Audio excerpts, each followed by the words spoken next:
Day in My Life Part 1. Today I went for a walk to check the semi-intensive Vaname pond that I manage, precisely in the Bandar Negeri village of Lampung Timur. Today's weather is not too hot because it has now entered the rainy season.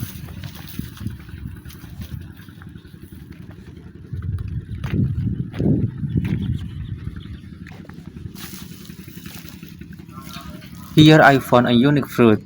The shape of the small one is green, and the plants look like a vine.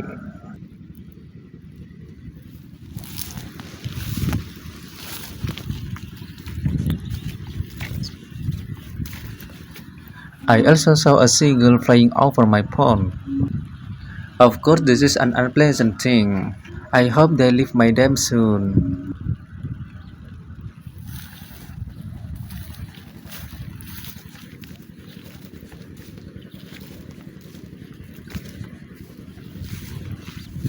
Whoa, I found ripe fruit.